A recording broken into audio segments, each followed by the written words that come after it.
नमस्कार मंडळी, मी शोभा स्वाद मराठीमध्ये आपले खूप खूप स्वागत आहे.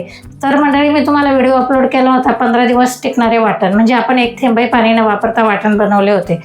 तर तो व्हिडिओ मी अपलोड केलेला आहे. त्या वाटणापासून आपण बोंबील बटाट्याची रस्सा भाजी कशी बनवायची ते बघूया. चला बरं. तर त्यासाठी मी हे बोंबील घेतलेले साफ करून. हे आपण वाटण केलं होतं ते वाटण घेतलेले. येसूर मसाला आहे माझ्याकडे. येसूर मसाल्याचा सुद्धा व्हिडिओ मी अपलोड केलेला आहे. धना पावडर, मालवणी मसाला, कांदा लसूण मसाला, हळद पावडर, बटाटा, कांदा, टोमॅटो, मीठ, तेल आणि कोथिंबीर.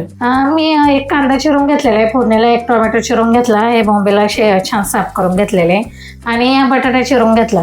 तर आता आपण मस्तपैकी भाजी त्या वाटण बनवले ना त्याच्यापासून भाजी बनवून घेऊया छानपैकी. तर आपण सर्वात प्रथम अगोदर बोंबील छानपैकी 2-3 पाण्याने धुवून घेणार आहे मी, कारण व्यवस्थित माती वगैरे असे कचरा असतो. तर स्वच्छ धुवून घेतल्यानंतर आपली भाजी कशी छान होते. सर्वात प्रथम मी अगोदर तेल टाकून घेते, कारण आपल्याला बोंबील आहे ना एकदम मस्त कुरकुरीत करून घ्यायचे. तर आपण सर्वात प्रथम अगोदर हे बोंबील आहे ना छान फ्राय करून घेऊ, म्हणजे कसं एकदम छान कुरकुरीत होतं. हे बोंबील आपल्याला एकदम व्यवस्थित कुरकुरीत करून घ्यायचे. तुम्ही ना असे बोंबलामध्ये असं म्हणजे बटाटा टाकून अशी बोंबील रस्सा भाजी करून बघा तुम्ही, आणि हे वाटणापासून तर खूप छान भाजी होते आपली. कारण मी आता हे छान असं व्यवस्थित म्हणजे एकदम फास्ट गॅसवर नाही, मिडियम गॅसवर असे एकदम फ्राय करून घेणार आहे बोंबील. असे कुरकुरीत करून घ्यायचे म्हणजे आपली भाजी खूप छान लागते. एकदम छान कुरकुरीत झाले आपले बोंबील. आता मी बोंबील ना असं काढून घेते. मस्त कांदा टाकून घेते मी, व्यवस्थित असा परतून घ्यायचा कांदा. असा कांदा आपला असा एकदम परतून घ्यायचा, गुलाबी कलर जास्त जाळायचं नाही, कारण आपण वाटणामध्ये कांदा छान परतून एकदम शिजोपर्यंत कांदा परतून घेतला होता मसाल्याला. आता मी थोडेसे टोमॅटो धुवून कापून घेतलेले मी ते टाकते. तर मला टोमॅटोच्या फोडी अशा थोड्याशा मोठ्याच आवडतात.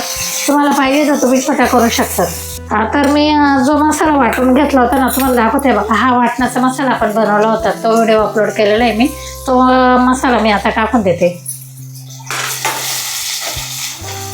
तर मी वाटणामध्ये मिरच्या वाटल्या नव्हत्या, त्याच्यामुळे मी मसाला टाकून घेते. हा मसाला आपला मालवणी मसाला आहे. मी घरगुती बनवून ठेवते एकदमच, म्हणजे कसं मसाला घरामध्ये असलं तर टेन्शन नाही राहत वर्षभर. हा कांदा लसूण मसाला आहे. तर आमचं 6 माणसांचं कालवण आहे, तर मी 1.5 मसाला मालवणी मसाला घेतलेला आहे. 1 चमचा कांदा लसूण मसाला, अर्धा चमचा हळद पावडर, अर्धा चमचा धना पावडर. तर अशा 6 माणसांचं कालवण हे परफेक्ट प्रमाणे बघा. आता हा मसाला मी असा एकदम व्यवस्थित परतून घेणार आहे. तर थोडंसं मी पाणी टाकून घेते, म्हणजे आपला हा मसाला एकदम छान परतेल.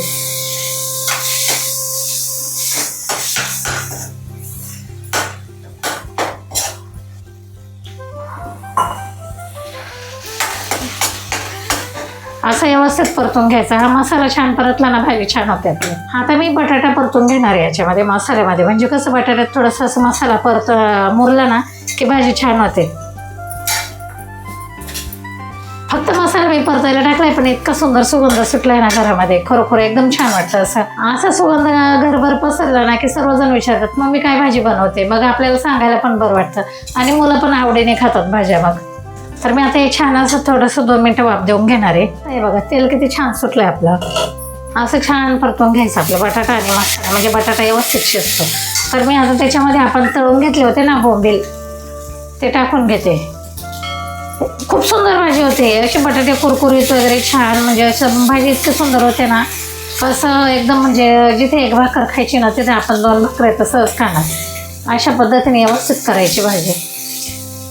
आता हे आपण थोडंसं परत 2 मिनटं झाकण ठेवून, म्हणजे ते बटाटे बोंबील टाकलेले ना आपण, जो येसूर मसाला बनवलेला ना, तो येसूर मसाला ना असं थंड पाण्यात मी थोडंसं कालवून घेणार आहे. हातानेच कालवायचं, कारण त्याच्यामध्ये गठुळे राहू नये म्हणून आपण हातानेच कालवून घेणार आहोत. मंडळी, मी येसूर मसाल्याचा व्हिडिओ अपलोड केला होता. तुम्ही येसूर मसाला माझं बघून बनवला का नाही, मला तुम्ही कमेंट करून सांगितलं नाही. तर मला नक्की सांगा तुम्ही माझ्या पद्धतीने येसूर मसाला केला का नाही. तर मी आता पुन्हा झाकण काढून घेते. बटाटे आणि बोंबील आपले छान झालेले एकत्र परतलेले तुम्ही बघू शकता, ते एकदम सुंदर झालेले. आता मी त्याच्यामध्ये ना असं पाणी टाकून घेणार आहे. येसूर काढून घेतलं ना आपण, ते पाणी टाकून घेऊया. मी आवश्यकतेनुसार असं पाणी टाकून घेते तुम्हाला, म्हणजे मी आता 6 माणसांचं प्रमाण आहे माझं भाजीचं, तर त्याप्रमाणे मी पाणी टाकून घेतलेलं आहे. खूप छान भाजी होणार आहे आपली. स्वादानुसार मीठ टाकून घेते, म्हणजे पाऊण चमचा मीठ टाकून घेतलेले, कारण आपल्या सूर मसाल्यामध्ये ना थोडंसं मीठ टाकलेलं आहे मी. म्हणजे सर्वात महत्त्वाची गोष्ट सांगायची, जे मी अगोदर मी कोथिंबीर टाकून घेते आणि जे वाटण मी टाकलंय त्या वाटणामध्ये कांदा, खोबरं, लसूण, धने, जिरे, बडीशेप, वेलची, दालचिनी, तेजपत्ता असं म्हणजे सर्व व्यवस्थित भाजून त्याचं वाटण बनवून घेतलं होतं. लक्षात ठेवा, मी डबल तुम्हाला सांगते, कांदा, खोबरं, लसूण, अद्रक, धने, जिरे, बडीशेप, सफेद तीळ त्याचं वाटण मी बनवून घेतलं होतं. ते वाटण मी भाजीला टाकलेलं आहे. आणि तुम्ही माझं हे 15 दिवस वाटण टिकणारे बनवलं व्हिडिओ अपलोड केला आहे ना, तो व्हिडिओ तुम्ही नक्की बघा, म्हणजे अशी पटकन भाजी तुमची तयार होईल. तर आपल्या घ्यायच्या कामाला कसं आपण सर्व्हिसला जातो किंवा असं म्हणजे काही स्त्रिया जॉब करतात किंवा लहान मुलं असतात, मुलांची शाळा, बरेच काही कामं असतात स्त्रियांना, तर असं पटकन घरामध्ये असं तयार वाटण वगैरे असताना पटकन आपली भाजी वगैरे होते, म्हणजे जेवण बनवायला वेळ लागत नाही. तर मी आता ही शिजल्यावर तुम्हाला दाखवते. तर आपली भाजी खूप सुंदर झालेली आहे बघा, तुम्ही बघू शकतात किती तरे वगैरे छान आलेले. आपण येसूर मसाला घालून भाजी बनवलेली. पण तुमच्याकडे येसूर मसाला नसेल, स्किप केला ना तरी चालेल, पण आवर्जून बनवा हे माझं सांगणं आहे. कारण जरी नसेल ना तरी तुम्ही येसूर मसाला स्किप केला, या वाटणामध्ये पण आपली भाजी छान होईल. तर तुम्ही बघू शकतात किती छान भाजी झाली. आता आपण काढून घेऊ. तर आपली बोंबील बटाट्याची रस्सा भाजी किती छान झाली. तुम्ही नक्की माझ्या पद्धतीने करून बघा. आणि ही भाजी म्हणजे आपण चपाती बरोबर, भाकरी बरोबर, भाताबरोबर खाऊ शकतो. आणि एकदम नक्कीच माझ्या पद्धतीने करून बघा. आणि मला कमेंट करा, सबस्क्राईब करा, लाईक करा, शेअर करा.